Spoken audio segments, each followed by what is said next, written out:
How do you make sense of the dizzying, often contradictory political landscape around us? You see the headlines, you hear the debates, and sometimes it feels like everyone's speaking a different language, right? Even when they're using the same words like freedom or equality. Yeah. We label politicians, parties, even ourselves, with terms like liberal, conservative, socialist.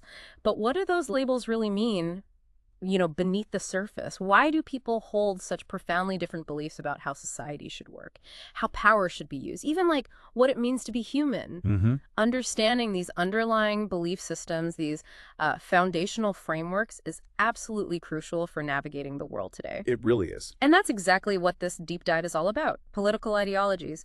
We're talking about the comprehensive guides that shape nations, influence policy, and yeah, even define our individual worldviews. We've got a fantastic, comprehensive set of sources to unpack today, acting as our guide through this, well, often complex terrain. A very useful guide, yes. Our mission today is to dive deep into some of the most influential political ideologies. We want to extract their core beliefs, maybe unearth some surprising connections between them, and reveal the practical implications, things that help you understand the news, history, and even your own viewpoints. Think of this as your shortcut, maybe, to navigating the ideological maze. A shortcut. I like that. So, as we prepare to unravel this complex tapestry, maybe we should start at the beginning. What exactly is an ideology anyway, and why is it so important for us to, get a handle on it? That's a great question to start with because, look, ideologies are far more than just academic theories you read about. What's truly fascinating here, I think, is how these systems of thought don't just describe the world as it is, they also prescribe how it should be. Ah, okay. So it's descriptive and prescriptive. Exactly. An ideology is, at its heart, a set of beliefs and values that fundamentally shapes political action. It's a comprehensive framework, a lens, really, that helps individuals and groups understand society. It offers them a particular way to interpret events and guides their behavior within that society. So like a complete intellectual package. Precisely. A kind of worldview operating system, you could say. And this isn't just, a random collection of ideas you might pick up here and there. Each ideology offers a coherent vision of what a good society looks like. It's a blueprint, if you will, for how we might live together. And crucially, it also includes a theory of human nature. Right, like, are people basically good or... Or inherently flawed. Are we primarily rational beings or more driven by emotion? Are we solitary individuals at heart or intrinsically social creatures? These are fundamental questions. And based on these foundational assumptions about human nature, an ideology then outlines the ideal role of the state and the economy. Should the state be massive, interventionist, or should it be minimal, restrained? Should the economy be centrally planned? Maybe. Or completely free?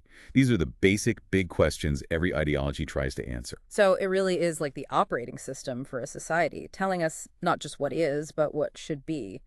That's a powerful idea. It sounds like these aren't just abstract theories in a book. They're like dynamic forces that drive real change. Absolutely. The power of these ideas, well, it cannot be overstated. Ideologies provide coherence and meaning in what can often feel like a pretty chaotic world. They offer individuals and groups a shared sense of belonging and purpose.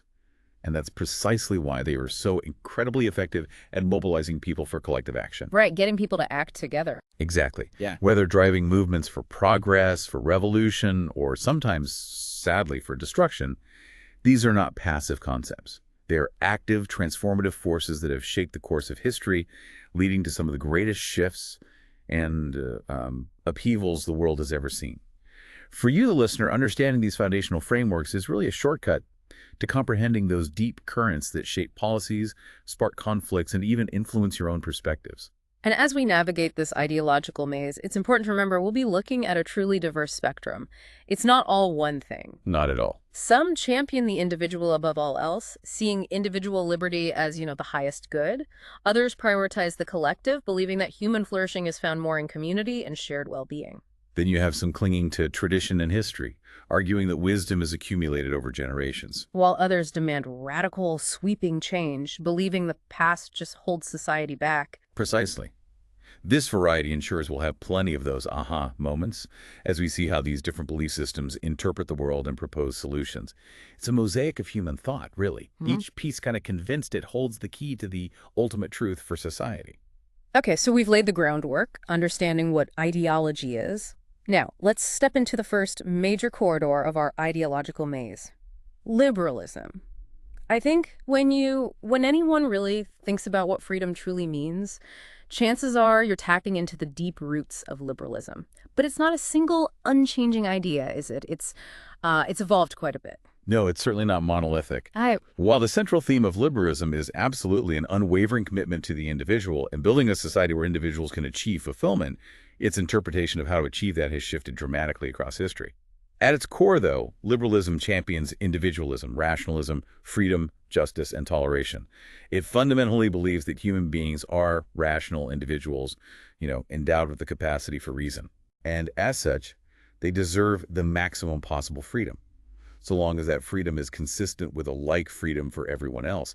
This idea of universal inherent rights for individuals is absolutely key. Right, the individual is central. And when it comes to equality, liberals generally believe individuals are born equal in moral worth. This translates into a demand for formal equality under the law, meaning no one is above the law, everyone has the same basic rights and equal opportunities. Equal opportunities meaning. Meaning that a person's life chances shouldn't be predetermined by their birth or background. However, and this is a crucial distinction, liberals generally believe people should be rewarded based on their differing levels of talent or willingness to work. Meritocracy. Exactly, the principle of meritocracy. If you work harder or are more skilled, you should earn more, and society, they argue, benefits from this drive. So, a liberal society is characterized by its diversity and pluralism, where many different beliefs and lifestyles can coexist. Politically, it's organized around consent. Government power comes from the people, and constitutionalism power is limited by law. Together, that forms what we recognize as liberal democracy. Okay, so a society where individuals are free to pursue their own interests, equal rights, equal opportunities, all within a constitutional framework based on consent. That sounds like a widely accepted ideal today, or at least a goal. But as you mentioned, there have been significant shifts within liberalism itself. Let's dig into those differences, maybe starting with classical liberalism. That sounds like it advocates for a really minimal state. You've captured it well.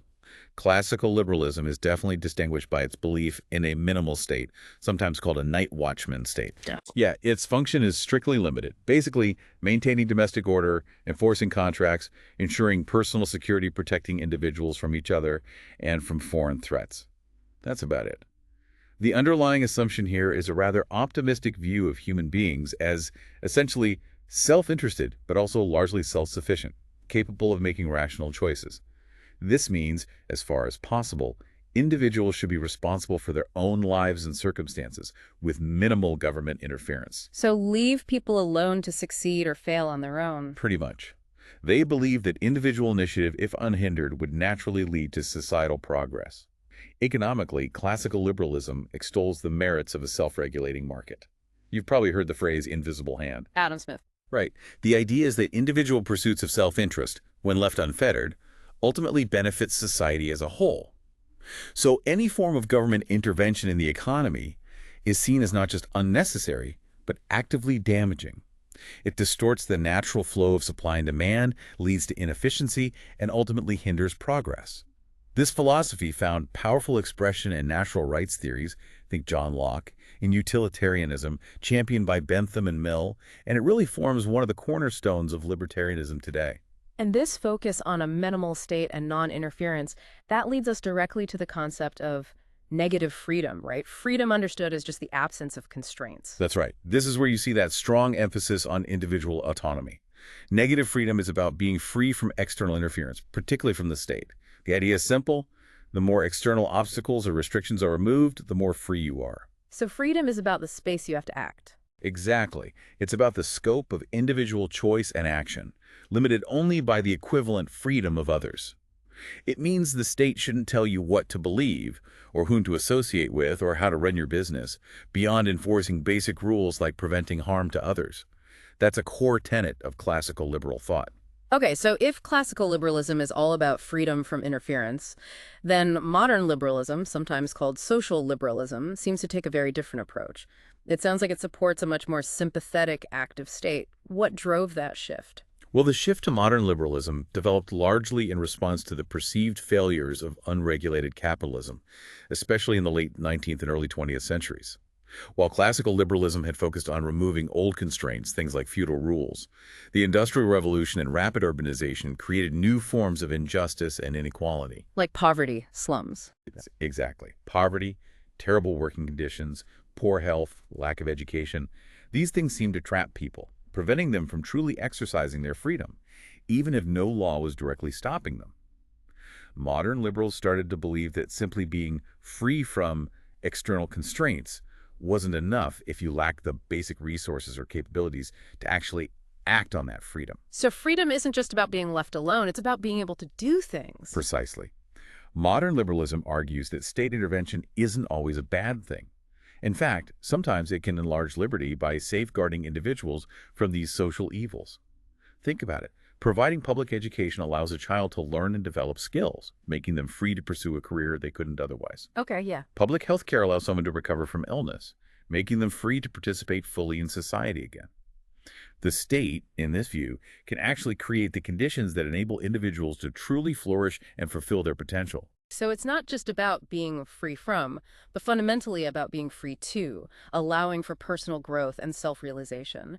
That connects freedom to the idea of fulfilling your potential, which feels like a really profound redefinition. It is. Modern liberals link freedom directly to personal development and self-realization. And this requires certain social and economic conditions, things like education, health care, a safety net that the state might need to help provide. This approach creates clear connections and overlaps between modern liberalism and social democracy, which, as we'll explore later, also prioritizes collective well-being to enable individual flourishing. It's a fascinating philosophical evolution of what liberty truly means. Liberalism has clearly had a massive impact. I mean, our sources describe it as the most powerful ideological force shaping the Western political tradition, often identified with Western civilization itself. It came out of the breakdown of feudalism, didn't it? Yes, feudalism, where social status was fixed, birth determined everything. Liberalism grew alongside the market and capitalist society, which promised, at least in theory, upward mobility and individual agency. And initially, it attacked absolutism, feudal privilege, advocating for constitutional representative government. And it evolved, as we've just discussed, from that strict laissez-faire approach to a more social interventionist stance. Indeed. It's become so dominant that some thinkers, like Francis Fukuyama back in 1992, even argued for an end of ideology after the collapse of communism. The end of history guy. Right, often misinterpreted as the end of events happening. His argument wasn't that, but rather that liberalism, with its package of market capitalism and liberal democracy, had basically won. It had triumphed worldwide and become the universally accepted, perhaps the final, basis for political and economic organization, with no serious alternatives left standing. A pretty bold claim. Very bold. And its attractions are clear and compelling. You have this unrelenting commitment to individual freedom, a deep reliance on reasoned debate and argument, and a desire for balance within diversity, allowing different ideas and lifestyles to thrive. It's often portrayed as a meta-ideology, not just an ideology telling you what the good life is, but more like a body of rules that lays down the very grounds upon which all other political and ideological debate can take place. Like the rules of the game. Exactly, like the rules of a democratic game. It doesn't tell you which team to support or what strategy to use, but it sets the fundamental procedures for how the game is played fairly, ensuring individual participation. This reflects the belief that liberalism prioritizes the right over the good, meaning it strives to establish the conditions, the framework of rights and freedoms, in which people and groups can pursue the good life as they define it, without liberalism itself prescribing any particular notion of what good actually is. That's a very subtle but profound point. It sets the rules for the game, rather than telling you how to play it, or even what game to play. But despite its broad appeal and widespread adoption, liberalism has faced, well, some pretty significant criticisms from various directions. What are some of those key critiques? Well, let's start with a Marxist critique. Marxists argue that liberalism, despite all its lofty claims about universal freedom, fundamentally serves to defend and legitimize capitalism. From their perspective, it's essentially a bourgeois ideology. A smokescreen. Kind of. Yeah. A convenient smokescreen that hides and tries to normalize unequal class power and the exploitation they see as inherent in capitalist systems. It serves the interests of the wealthy elite, they'd say. True freedom isn't possible under conditions of significant economic inequality. Okay, that's one angle. What else? Then you have radical feminists who point to a linkage between liberalism and patriarchy. They argue that liberalism, historically at least, has tended to construe the individual based on an essentially male model, rational, self-sufficient. This, they claim, implicitly encourages women to be like men to succeed, rather than valuing distinct female experiences, or things like interdependence and care work. It fails, they argue, to address deep-seated gender inequalities that go beyond just formal legal rights. Interesting. And communitarians. Ah, yes, communitarians. They condemn liberalism for failing to provide a robust moral basis for social order and collective effort. They argue that the liberal emphasis on radical individualism, on seeing people as atomized units focused primarily on their own rights, leads to unrestrained egoism and greed. And that harms society. They believe it ultimately creates a society that is self-defeating because it lacks a shared sense of moral purpose, a sense of collective identity, and the social duties necessary for genuine cohesion. This raises a really important question. Can an ideology that prioritizes individual rights ever truly foster a strong collective morality, or does it inevitably erode the bonds of community? Those are powerful critiques, really challenging the foundations of what liberalism claims to be. The communitarian one especially suggests that focusing too much on the individual could paradoxically undermine the very social fabric needed for individuals to thrive. Okay, let's pivot now to another major ideology that presents a very different vision: socialism. If liberalism championed the individual, socialism, well, it swings the pendulum towards the collective, emphasizing our shared humanity. But this isn't just one flavor of collective, is it? There's a wide spectrum here, too. You're absolutely right. The term socialism covers a wide and sometimes contradictory range of ideas. At its core, though, socialism is defined by its opposition to capitalism, which it sees as inherently exploitative, unequal, and alienating, and its attempt to provide a more humane and socially worthwhile alternative.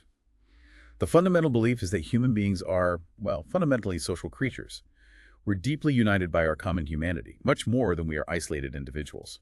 Remember the poet John Donne? No man is an island. Entire of itself. Every man is a piece of the continent, a part of the main. Yeah. Exactly. That really highlights the socialist belief that our individual identity is fashioned by social interaction, by our relationships, by our membership in groups. Socialists, therefore, naturally prefer cooperation over competition and favor collectivism over individualism. The central and often defining value is equality, not just formal equality like liberalism, but substantive equality, sometimes pushing towards egalitarianism. Why is equality so central? The belief is that a measure of social equality is absolutely essential for stability and cohesion within a society. And interestingly, they argue, it actually promotes true freedom. How so? Because by satisfying people's basic material needs and creating an environment of security, it allows them to pursue personal development and reach their full potential. You're not free if you're starving or constantly worried about survival. Historically, the socialist movement articulated the interests of the industrial working class, seeing them as systematically oppressed within capitalism.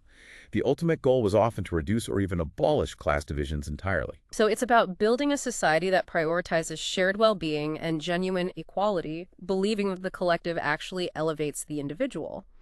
But as you mentioned, the sources highlight a, well, frankly, bewildering variety of divisions within socialism.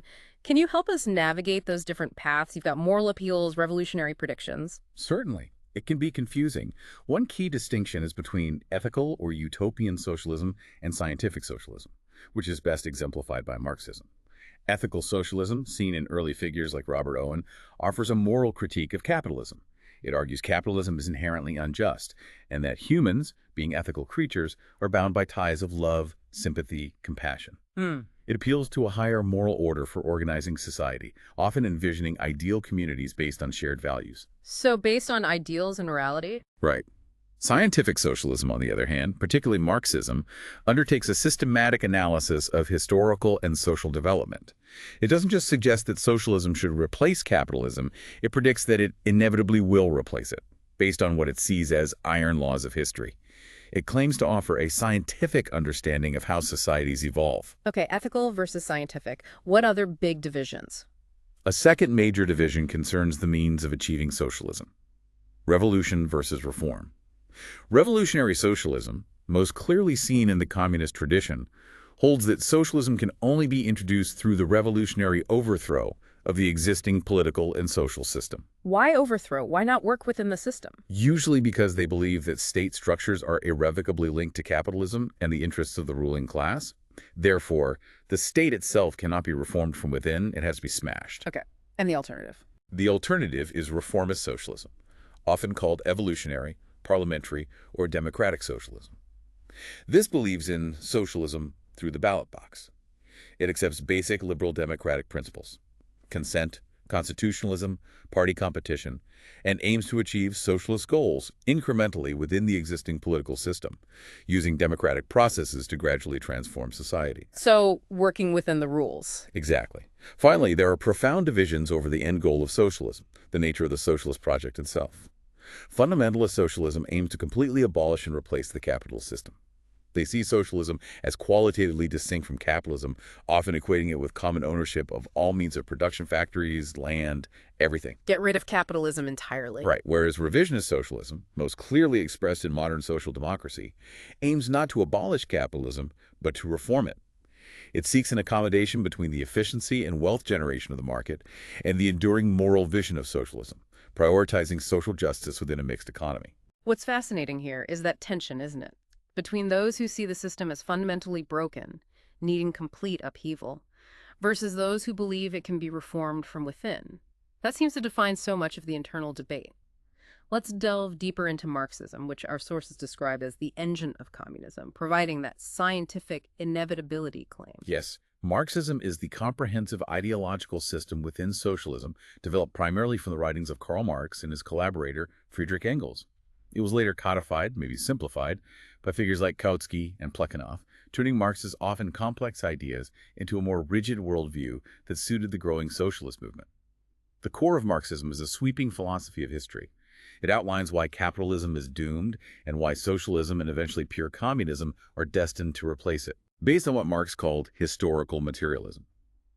This is the belief that economic factors, specifically the way a society organizes its production of goods and services, the mode of production, are the ultimately determining force in human history.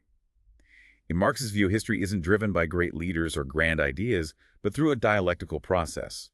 Internal contradictions within each economic system, like feudalism or capitalism, inevitably lead to class antagonism and ultimately revolution. So the economy drives history through conflict. Essentially, yes. Marx saw history as a constant struggle, where the way we produce goods creates its own internal tensions, like a pressure cooker, eventually leading to a complete overhaul.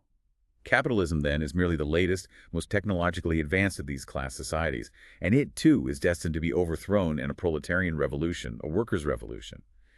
This would culminate, Marx predicted, in the establishment of a classless communist society where the state, which Marx saw as just an instrument of class oppression, would ultimately wither away as class antagonisms disappeared. A stateless, classless society.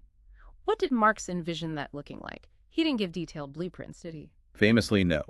He refused to write recipes for the cookshops of the future, but he did sketch out some features. It would be classless and stateless, characterized by common ownership of the means of production. Production would be for use, to satisfy human needs, not for profit or commodities traded on a market. It would foster the further development of productive forces by liberating technology from the constraints of private ownership. It would lead to unalienated labor, where work becomes fulfilling rather than exploitative, and ultimately it would allow for the full development of human potential. So Marx wasn't just observing, he was predicting an inevitable outcome, a kind of historical destiny based on these economic forces. But then how did actually existing socialism, the Soviet Union, China, how did it end up looking so starkly different from this ideal?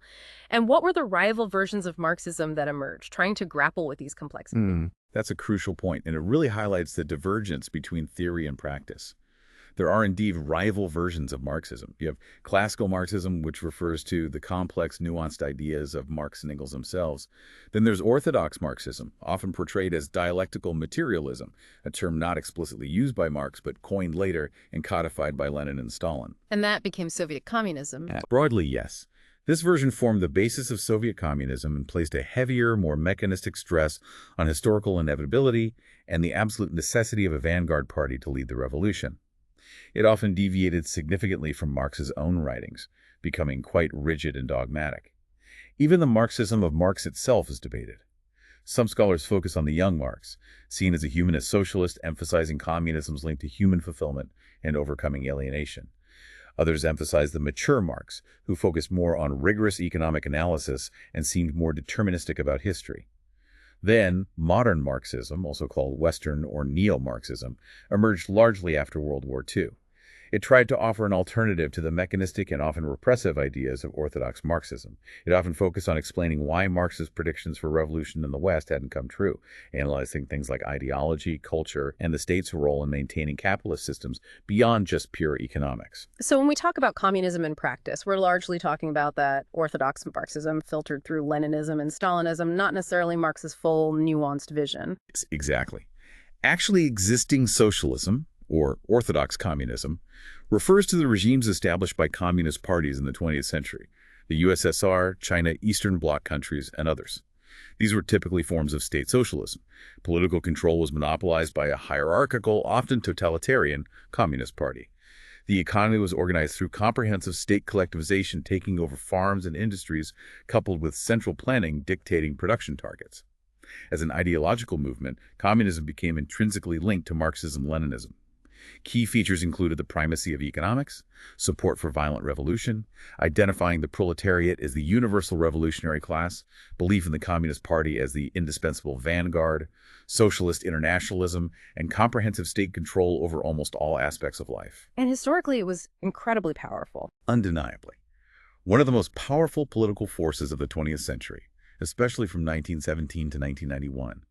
It presented the main ideological alternative to capitalism, provided the basis for reconstruction in the Communist East, and acted as a major oppositional force in the capitalist West. Its potency came from its stress on social equality and the common good, its promise to end what Marx called the exploitation of the many by the few. It had an incredible capacity to mobilize oppressed classes and build large-scale movements, particularly in societies seeking rapid modernization or throwing off colonial rule. And it was indeed formidable in power, these one-party states dominating government, the military, the economy, culture, everything. It even served as a vehicle for rapid industrialization in many places. But the criticisms are stark, often focusing on its oppressive, totalitarian nature. Indeed, critics consistently highlight the dictatorial, even totalitarian aspects of orthodox communism. Despite Marx's doctrine of the state withering away, in practice, these regimes concentrated immense political power. They combined it with centralized state control over virtually everything. This created an all-powerful party state, often dominated by a single charismatic leader. The dramatic collapse of communism in Eastern Europe in 1989-91 and subsequent reforms elsewhere revealed deep structural weaknesses that ultimately undermined its long-term viability. What were those weaknesses? Several key ones. The inherent inefficiency of centrally planned economic systems. They struggled with innovation, consumer choice, resource allocation, often leading to shortages and poor quality goods. There was also a clear inability to match the economic prosperity and living standards of capitalist states, especially in terms of consumer goods. Furthermore, there was a tendency towards sclerosis, a rigid hardening, becoming unresponsive in the political system. Dominated by entrenched party and bureaucratic interests, it simply lacked mechanisms to respond effectively to popular pressure or internal dissent, ultimately leading to widespread discontent and loss of legitimacy. So connecting this to the bigger picture, the dramatic collapse of communism really challenged that whole notion of historical inevitability that Marxism proposed, didn't it? Prompting a reevaluation of Marx's ideas themselves. Is this where the idea of rediscovering a more humanist socialism comes in, separate from the failed regimes? Precisely. The collapse of the Soviet model provided an opportunity for Marxism to be, well, rediscovered and reinterpreted, now divorced from the often brutal and mechanistic interpretations of Leninism and Stalinism. This led to a renewed focus on a more humanist socialism, particularly associated with the ideas of the young Marx. Focusing on Human fulfillment, freedom from alienation, the development of individual potential, rather than just economic determinism or state control. It was a search for a more ethical and philosophical core, moving away from the rigid, state-controlled models that ultimately failed both economically and morally. That's a profound shift, really, from a failed political system back to a philosophical debate about human potential. Okay, let's transition now to an ideology that often feels like it's looking in the complete opposite direction. Conservatism. It seems that while other ideologies are busy dreaming of a new world, conservatism is often looking back, trying to preserve what works or what they believe works. But even here, in this desire to hold on to the past, there are surprising variations, right? It's not all the same. You're absolutely right. It's far from monolithic. Conservatism is fundamentally defined by the desire to preserve existing institutions, traditions, values, and to resist, or at least be deeply suspicious of, radical change. But what truly distinguishes it as an ideology is how it upholds this position. It's rooted in a particular view of human nature and society. Its central themes are usually tradition, human imperfection, organic society, authority, and property. Okay, let's break those down. Tradition. For a conservative, tradition reflects the accumulated wisdom of the past.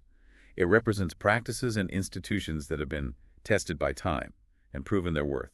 They believe it should be preserved not just because it's old, but because it provides a sense of identity, continuity, and stability. It safeguards social cohesion for the benefit of the living and for future generations. It's seen as an inherited legacy we have a duty to pass on. And human imperfection sounds a bit pessimistic. It often is, compared to liberalism or socialism. First, human beings are seen as limited, dependent, security-seeking creatures, inherently drawn to the familiar and predictable. Second, they are often viewed as morally corrupt, tainted by selfishness, greed, a thirst for power, a recognition of human fallenness, perhaps. And third, human rationality is considered limited. Our individual intellects, they argue, are often unable to cope with the infinite complexity of the world. This leads conservatives to place more faith in accumulated experience, history, and pragmatism, rather than abstract ideals or grand utopian schemes. They often describe their beliefs as an attitude of mind or a practical disposition rather than a rigid ideology. Okay, and organic society, what's that about? The belief in an organic society implies that society is a natural whole, much like a living organism, rather than just a collection of individuals who happen to live near each other. Its institutions and values have arisen through natural necessity and historical evolution, they argue, and should be preserved to safeguard the fragile fabric of society. And authority and property. Authority is viewed as essential for social cohesion. It gives people a sense of identity, provides clear expectations, and reflects what conservatives often see as the natural hierarchical nature of social institutions, like the family, the church, or the state. Finally, property is highly valued. It provides security, independence from government interference, encourages responsibility and self-reliance, and fosters respect for the law and others' property, promoting stability. It sounds like a deeply rooted philosophy, anchored more in reality, or at least perceived reality, rather than abstract ideals, always cautious about grand plans. But you mentioned surprising variations. How do these central themes play out in different conservative traditions? Some seem almost contradictory. Indeed. There are significant divisions. Authoritarian conservatism, for example, often found historically in continental Europe, is starkly autocratic and reactionary. It stresses that strong government from above is the only way to establish and maintain order.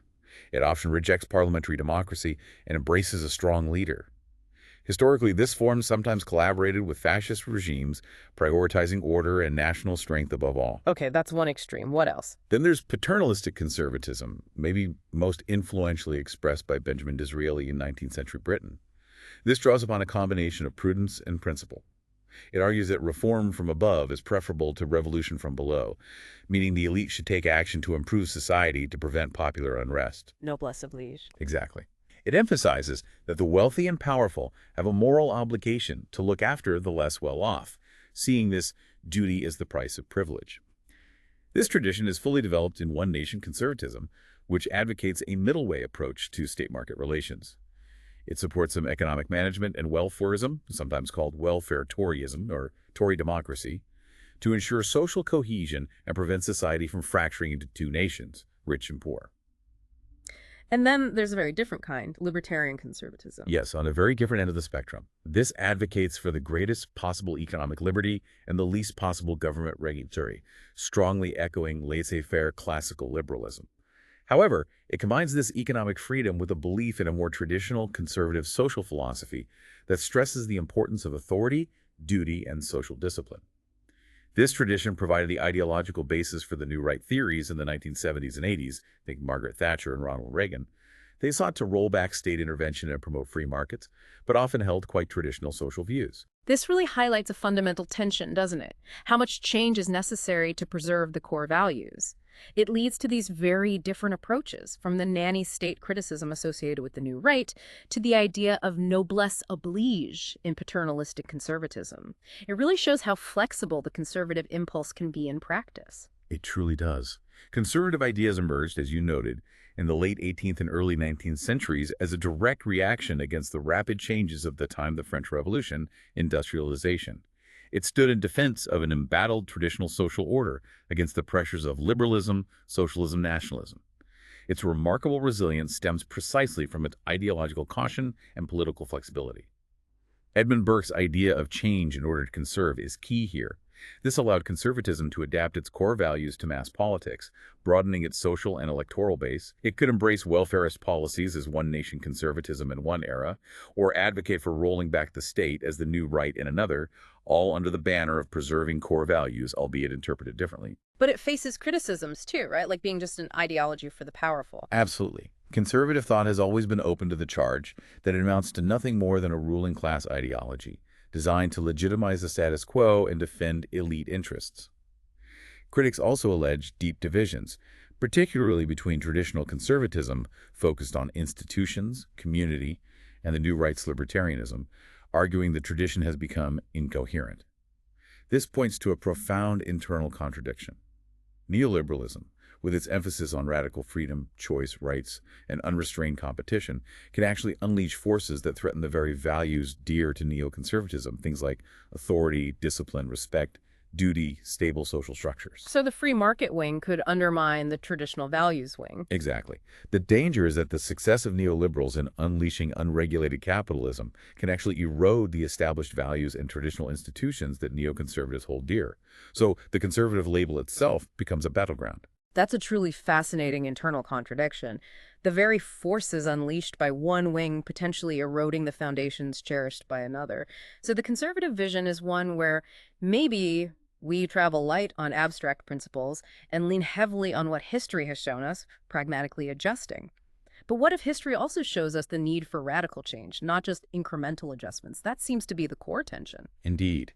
Conservatives would likely argue that they merely advance enduring truths about human nature, that we are morally and intellectually imperfect, inherently seeking security in tradition, authority, shared culture. For them, experience and history provide a sounder, more stable basis for political action than abstract utopian principles like absolute freedom or perfect equality. They believe radical breaks with the past are inherently dangerous, often leading to unintended consequences and chaos. Okay, that brings us neatly to our next section, which explores ideologies that truly represent radical departures from established norms. Let's start with anarchism. I mean, imagine a world with absolutely no rules, no government at all. That's the bold vision of anarchism. But it's not just chaos, is it? Our sources say it's actually built on a surprisingly optimistic view of people. Not at all chaos, no. It's a very specific, if radical, vision, and definitely not simply about disorder. Anarchism, literally meaning without rule, is defined by the central belief that political authority in all its forms, especially the state, is both evil and unnecessary. Evil and unnecessary. Okay, why evil? Anarchists see the state as an offense against the core principles of freedom, equality, and personal autonomy. Why? Because it's a repository of sovereign, compulsory, and inherently coercive authority. They reject government and law as corrupt and corrupting in themselves, arguing that the state itself is the root cause of most social ills, like war, inequality, and oppression. And why unnecessary? That seems like a bigger leap. It is a big leap. Anarchists reject political order, meaning rule, imposed from above, but they have considerable faith in a natural order and the possibility of spontaneous social harmony. This is underpinned by generally optimistic assumptions about human nature that people are naturally cooperative or rational enough to manage their own affairs. From this perspective, government isn't the solution to disorder. It's the very cause of it. Remove the oppressive state, they believe, and society's natural inclination towards cooperation, mutual aid, and self-governance will emerge. They envision a stateless society where free individuals manage their own affairs through voluntary agreement and cooperation without any need for coercion.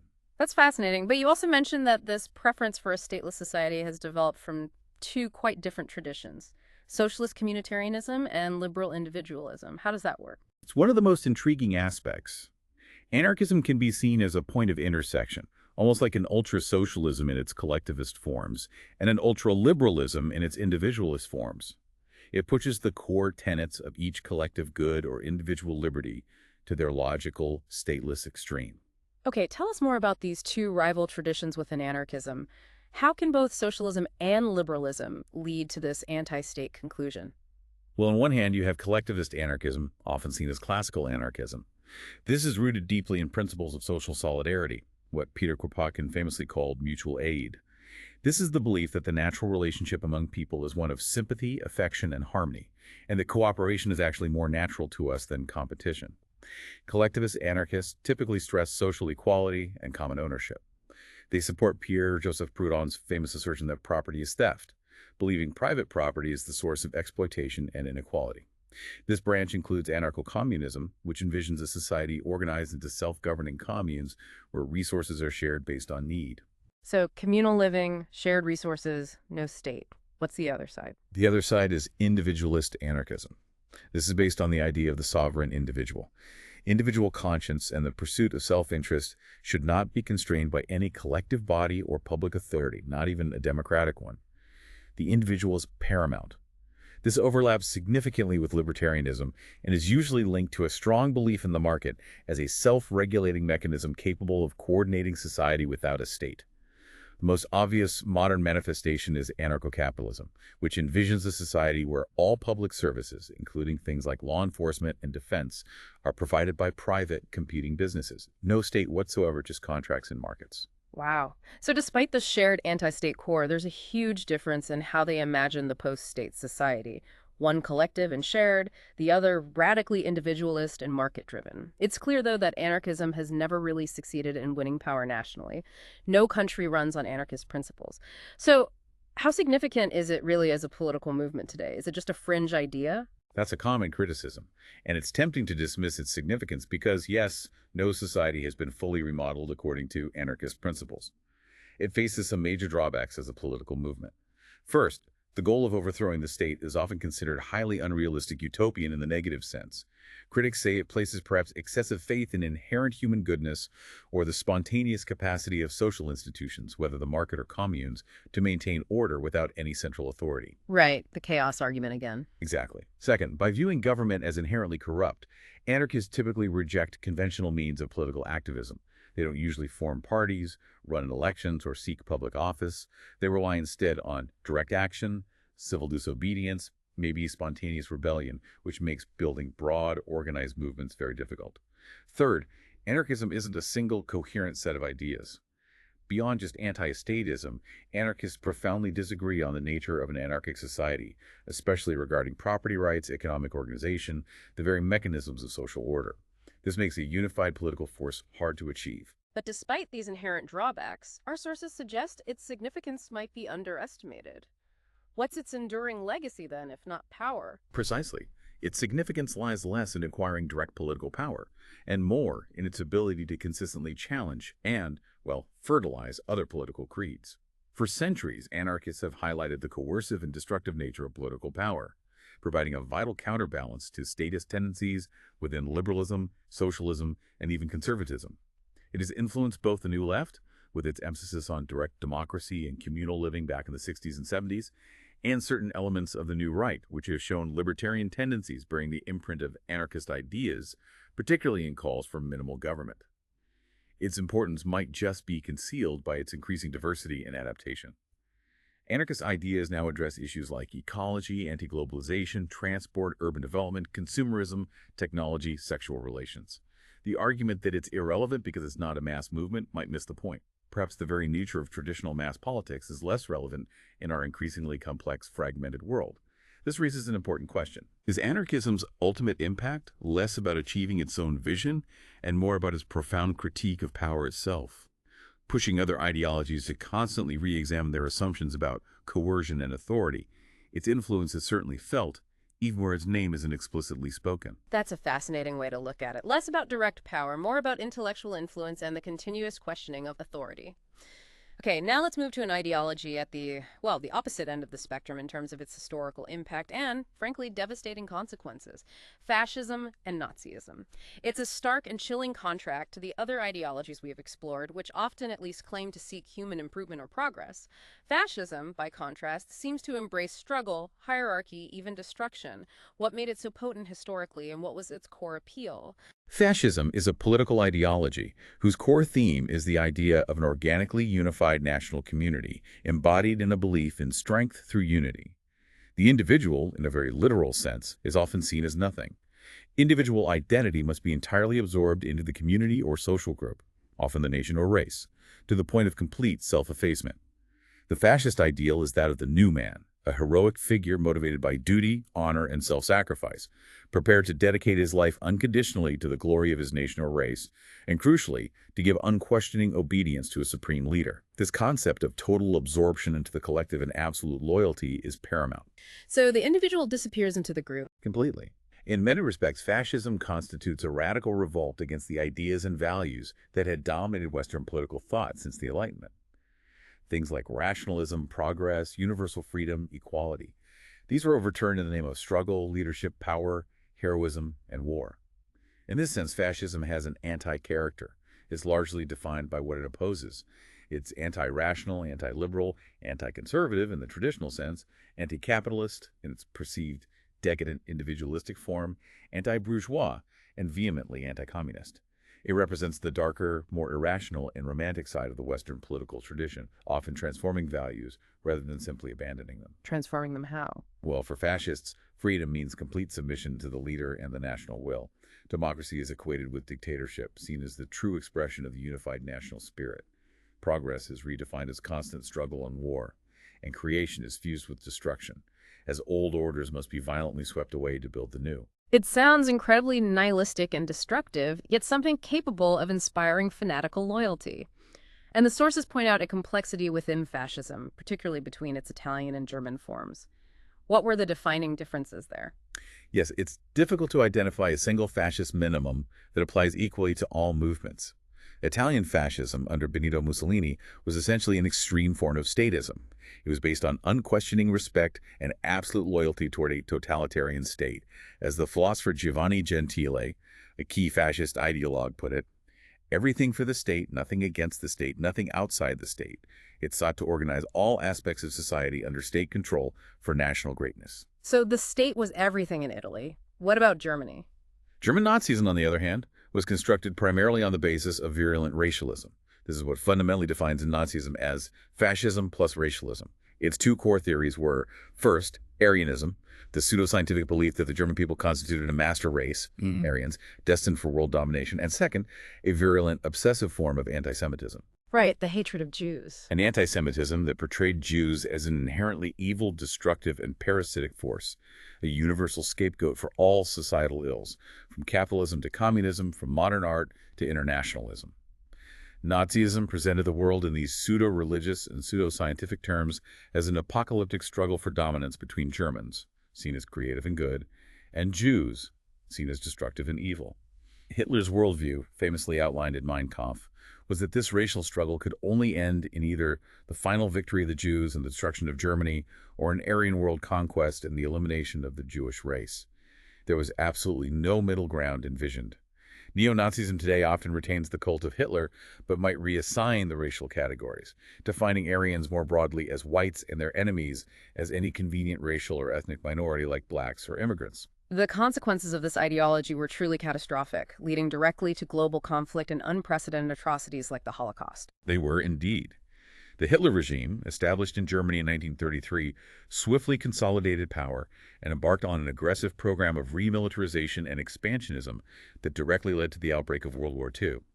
In 1941, the Nazis instigated what they chillingly called the final solution, the systematic attempt to exterminate European Jewry, resulting in the death of some 6 million people in an unparalleled process of industrialized mass murder.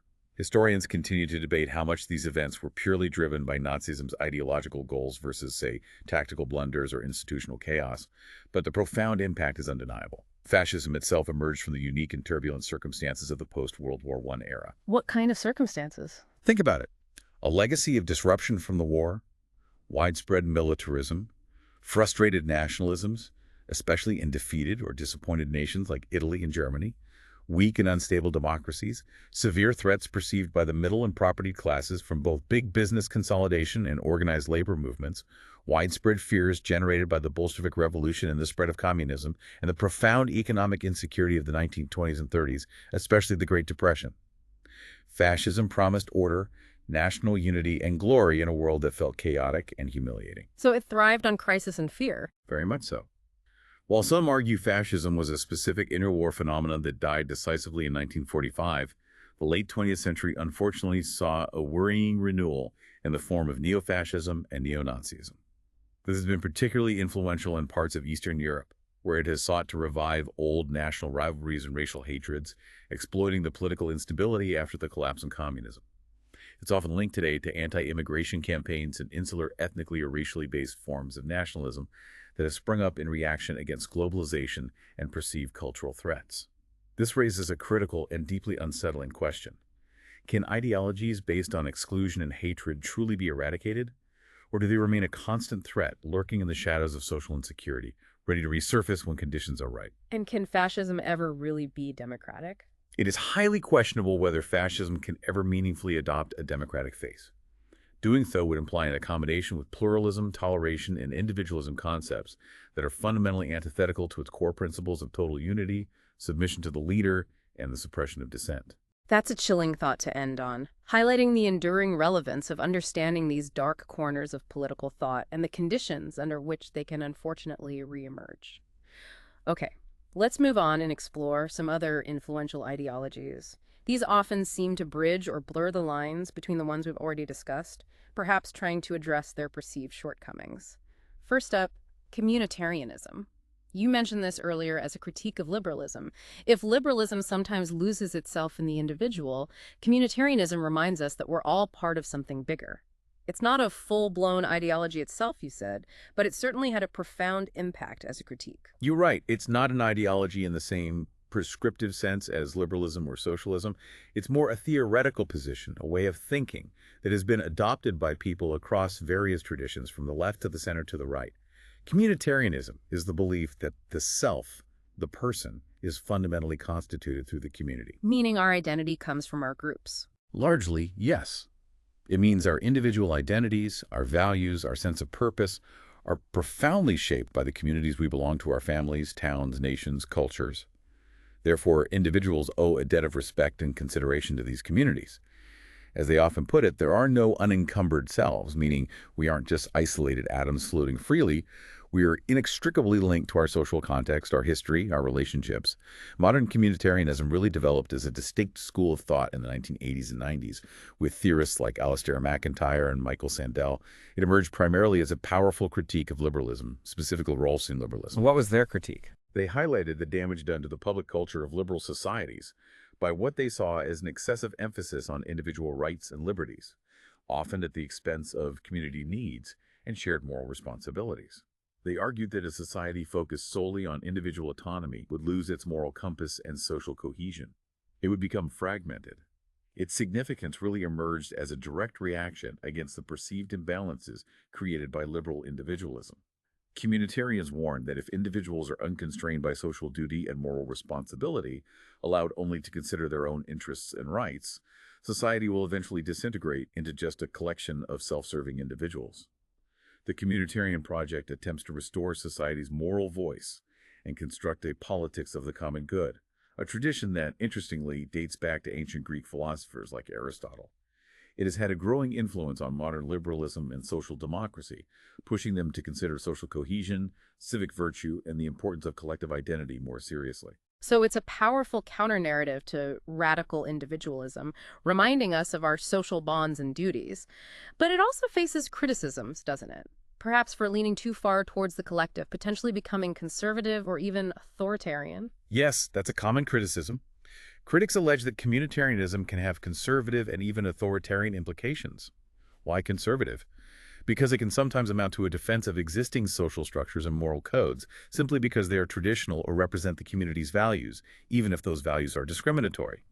Feminists, for example, have criticized some forms of communitarianism for attempting to bolster traditional sex roles and family structures under the guise of defending the community, potentially undermining individual autonomy and gender equality. And the authoritarian risk. The authoritarian features stem from its tendency to emphasize the duties and responsibilities of the individual over his or her rights and entitlements. If the community's good is always paramount, individual dissent might be suppressed, or minority rights could be sidelined in the name of social harmony or shared values. It's a delicate balance.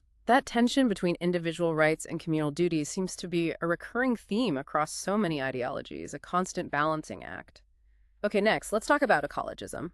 This ideology pushes us to rethink our place in the world entirely.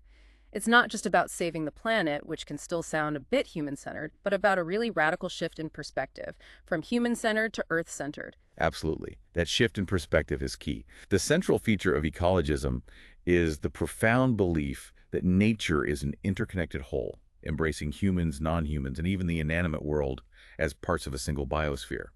It stems from the Greek word oikos, meaning household or habitat. So ecology is the study of organisms at home. Yeah. And it's really crucial to distinguish ecologism as an ideology from environmentalism, which is a broader and often much more moderate movement. What's the difference? Environmentalism typically refers to a moderate or reformist approach. It responds to ecological crises, pollution, climate change, species loss, but without fundamentally questioning conventional anthropocentric or human-centered assumptions about the natural world. Most environmental pressure groups and many political parties adopt this stance. They want to fix pollution or protect species primarily for human benefit, for our health, our economy, or enjoyment. Ecologism, however, is an ideology in its own right.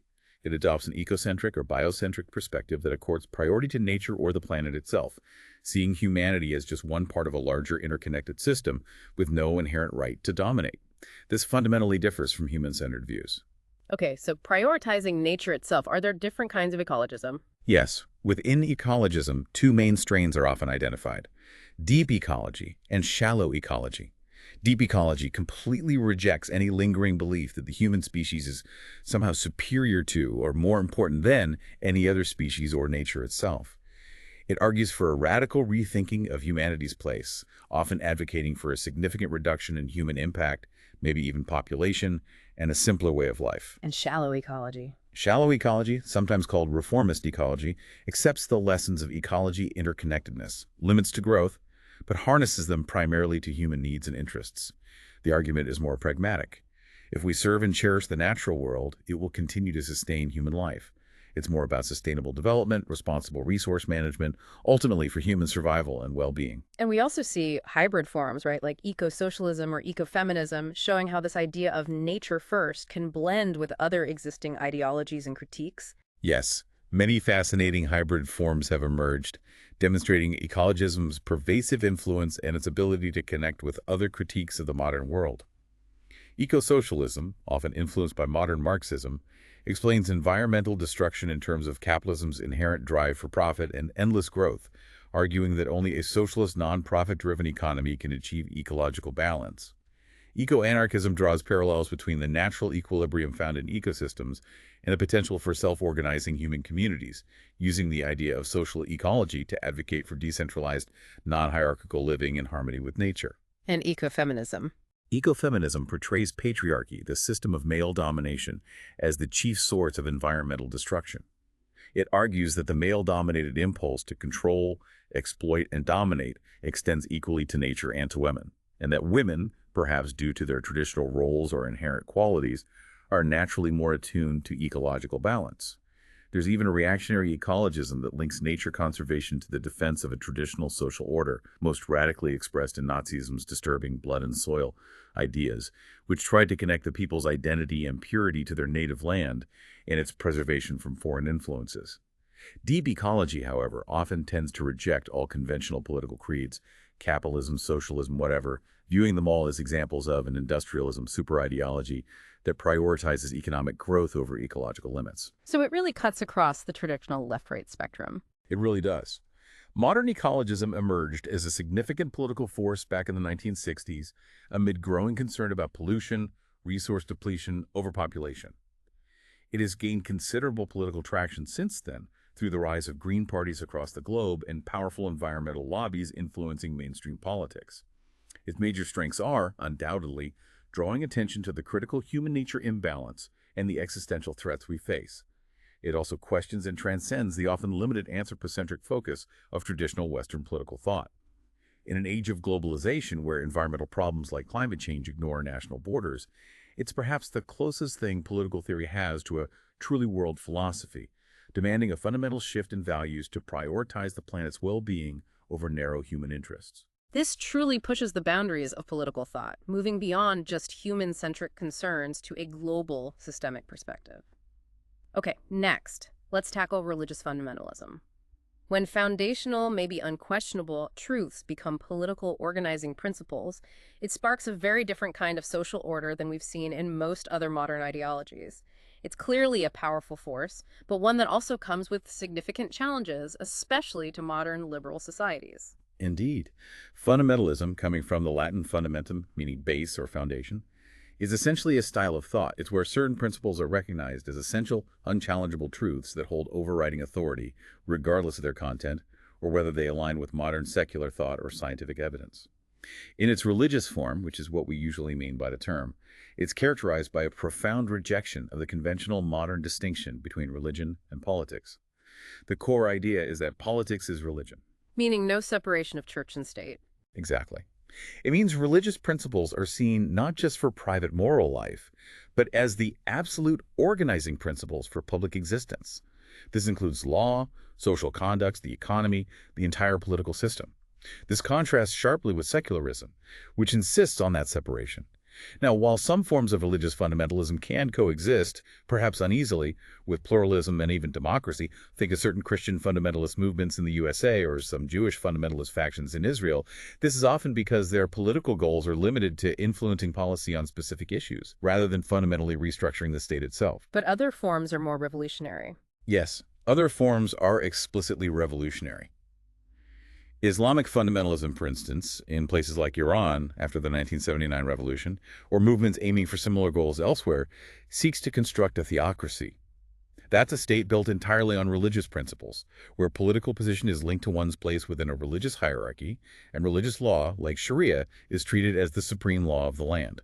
This sometimes, though not always, involves a belief in the literal, inerrant truth of sacred texts like the Quran or the Bible. And this has become more prominent recently. Yes, religious fundamentalism has been a rapidly growing political force globally since the 1970s. Islamic fundamentalism has been the most prominent and impactful on the world stage, but we've also seen significant movements drawing on Christian, Jewish, Hindu, Sikh, and even Buddhist traditions. It often seems to emerge in societies facing deep troubles, particularly those going through a profound crisis of identity. This can be triggered by various factors: rapid secularization and the perceived loss of traditional values, a feeling of moral decay, a search for a non-Western or authentic indigenous identity in the face of perceived Western cultural imperialism, the decline of revolutionary socialism leaving an ideological vacuum, or the pressures of globalization weakening traditional civic nationalism in local communities. So it's often a powerful response to uncertainty, rapid change, and external pressures, offering clear, absolute answers and a strong sense of identity and belonging. That's precisely its strength, psychologically and socially. It offers certainty and stability in what feels like an uncertain and rapidly changing world. It provides straightforward, absolute solutions to humanity's deepest problems, from moral decay to economic hardship. Socially, it has been particularly successful in addressing the aspirations of the economically and politically marginalized, offering them a sense of dignity, purpose, and community, though its appeal also extends to educated and professional classes who feel disillusioned with secular modernity. It can mobilize incredibly powerful movements based on deeply held faith and conviction. But the criticisms are serious too, focusing on extremism and intolerance. Yes, the main criticisms are that it often breeds or legitimizes political extremism and is implicitly oppressive, even potentially totalitarian, due to its insistence on a singular, unquestionable truth. While the popular image of all fundamentalists as terrorists is certainly an unfair stereotype for the vast majority, some extremist forms have expressed themselves through militancy and violence. These acts are often justified by the belief that they are necessary to eradicate evil and fulfill the will of God. More fundamentally, its insistence on a single absolute truth and source of authority creates profound tension with pluralism, toleration, and the core liberal democratic principles of open debate, individual freedom of conscience, and minority rights. It struggles inherently with the idea that there can be multiple valid ways of life or interpretations of truth coexisting peacefully. It's a powerful reminder of how deeply foundational beliefs can shape an entire society and the potential for profound conflict when those beliefs are seen as absolute and non-negotiable. Okay, finally, let's delve into social democracy and the third way ideologies that often represent efforts to bridge and blur the lines we've been discussing, seeking a compromise or perhaps a sweet spot between different systems, particularly capitalism and socialism. Right. Social democracy is an ideological position that essentially endorses a reformed, or what proponents would call a humanized capitalist system. It explicitly seeks a delicate balance between the efficiency of the market and the state's role in ensuring social justice, and similarly between the individual's freedom and the community's well-being. At its heart is an attempt to establish a kind of grand compromise. It accepts capitalism as probably the most reliable mechanism we have for generating wealth and innovation, but crucially, it believes that social rewards, wealth, opportunity, security should be distributed according to moral principles of fairness and need, rather than purely by market forces. Its chief characteristic is a belief in reform within capitalism, underpinned by a general concern for the weak and vulnerable in society, the underdog. And it draws on different traditions. Yes, social democracy can take various forms and draw inspiration from different places. Its classical form, often linked to ethical socialism, embodies a strong commitment to equality and social justice, aiming to reduce class distinctions. But it can also be informed by modern liberal ideas like positive freedom, the state enabling individual flourishing, or even sometimes a paternalistic conservative emphasis on social duty, echoing the one nation tradition where the better off have a responsibility to care for the less fortunate. Traditionally, its three core pillars, especially in the post-war era, have been, first, a mixed economy, involving a balance of private enterprise with selective nationalization of key industries like utilities or transport. Second, economic management, typically using Keynesian techniques to try and achieve full employment and stable growth. And third, a comprehensive welfare state, acting as a major redistributive mechanism to provide universal services like healthcare, education, and social security. And what about modern social democracy? Has it adapted, maybe softened its stance on some of those traditional pillars, especially with globalization and the rise of neoliberalism? Yes, absolutely. Modernized or new social democracy, which really emerged from the 1980s onwards in response to those pressures, usually involves a fuller acceptance of market economics and the realities of globalization. There's less emphasis on nationalization, more on regulation and enabling markets to work better. It also often shows a greater sympathy for communitarian ideas, stressing mutual obligations, responsibility, civic duty, moving away from a sole focus on rights. This has somewhat weakened its traditional link to radical egalitarianism. The focus shifted more towards equality of opportunity, enabling market forces while addressing their negative social consequences through targeted welfare and investment in skills and education. So it had a big impact historically, especially after World War II. Huge impact. Social democratic ideas led to extensive economic and social intervention in most Western states after 1945. It's often credited with containing capitalism's inherent instabilities, delivering widespread prosperity, reducing inequality, and ensuring social stability for broad segments of society, creating what many consider the golden age of the welfare state.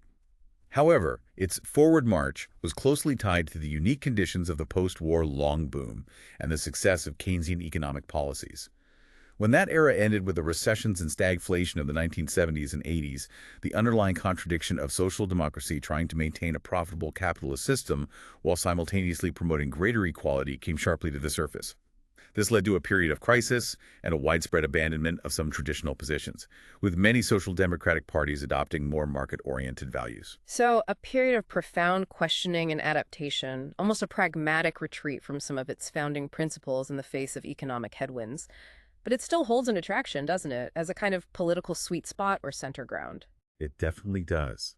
Its enduring attraction is that it has kept alive the humanist tradition within socialist thought, seeking to mitigate the harshness of unfettered capitalism without resorting to state control. Its attempt to balance efficiency and equality has often become the very center ground to which politics in most developed societies tends to gravitate, regardless of whether nominally socialist, liberal, or conservative governments are in power.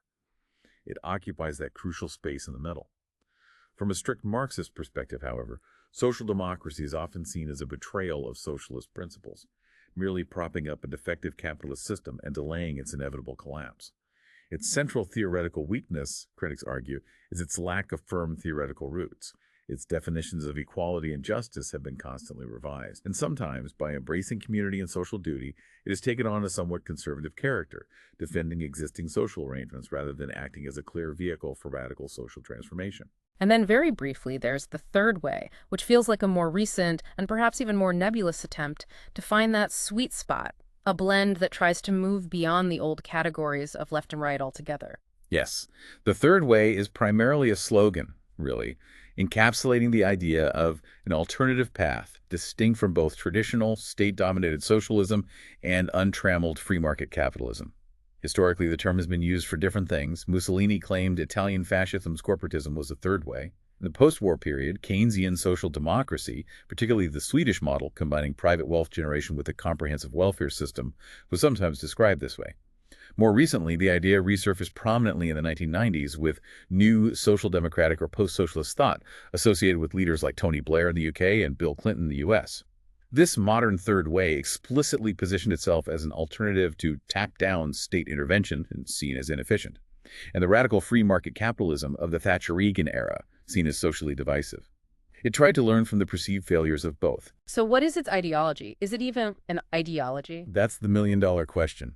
The ideological character of this contemporary third way is often less clear and seems more pragmatic, even eclectic. It generally involves a clear acceptance of the market economy and globalized capitalism, acknowledging their efficiency in wealth creation. However, this acceptance is qualified by a strong communitarian emphasis on social duty, mutual obligation, and the reciprocal nature of rights and responsibilities. The idea that rights come with responsibilities and individuals have duties to their communities. These ideologies, social democracy and the third way, they really represent this ongoing effort to find that sweet spot, to harness the strengths of different systems without succumbing to their weaknesses. But it raises a key question, particularly for the third way. Is it truly a new path, or merely a pragmatic compromise that maybe lacks a deep theoretical foundation? Perhaps just a rebranding of social democracy for a new era. That's a critical question, and critics often land on the latter interpretation. The recurrence of the third way idea certainly highlights a deep, perhaps even persistent dissatisfaction with the dominant 20th century models of market capitalism and state socialism. Proponents of third way politics attempt to develop a non-socialist critique of the unregulated market, showing concern about the random and often perceived immoral implications of pure market competition and its threat to social cohesion. At the same time, they explicitly reject traditional socialism due to its association with state control, bureaucracy, and the perceived failure of collectivization and central planning. However, critics levy two main charges. First, that the third way is often merely a catchy, populist slogan, perhaps devoid of truly substantive political or economic content, offering little beyond a blend of existing, sometimes contradictory ideas. Second, that its theories are inherently contradictory because while criticizing aspects of market individualism, they seem ultimately incapable of looking beyond a basically capitalist model of economic organization. It remains a continuous search, and while it seeks a new path, many believe it hasn't yet found its solid, distinct footing, remaining largely a pragmatic adaptation rather than a truly distinct ideology. Wow, okay. We've journeyed through an incredible spectrum of human thought today. From the radical individualism we saw in some liberal and anarchist strains, to the collective dreams of socialism and the stark, frankly terrifying unity demanded by fascism. We've seen how these ideologies offer fundamentally different lenses, different operating systems, maybe through which to view human nature, the ideal society, and the proper role of the state and economy. Understanding these foundational frameworks, as we've discussed throughout this, is absolutely key to being truly well-informed in today's complex world. Absolutely crucial. And it's important to remember, isn't it, that these aren't just historical concepts you find in textbooks or, dusty philosophical tomes. These are living, breathing ideas. They continue to shape political debates, drive policy decisions, and even inform your own personal values and reactions to the news every single day. They're like the invisible currents beneath the waves of daily events and headlines. Exactly right. Knowing about these ideologies helps you decipher the real motivations behind policies and political rhetoric you hear all the time. It allows you to see the underlying assumptions about human nature, about how society functions, that shape different arguments. Even when people might be using similar words like freedom or fairness, it helps you recognize, for instance, when an argument is rooted in a classical liberal view of freedom versus a modern liberal one, or when a call for community stems from a socialist impulse versus maybe a conservative one. This intellectual toolkit is just invaluable for anyone trying to make sense of our often confusing world. That's a powerful way to put it. An intellectual toolkit for a complex world. So thinking about everything we've covered, Given the inherent tensions, the internal contradictions, and the constantly evolving nature of these powerful ideologies, does true political progress lie in advocating for just one single best ideology? Or is it more about understanding and navigating the interplay between them, maybe pragmatically for the common good?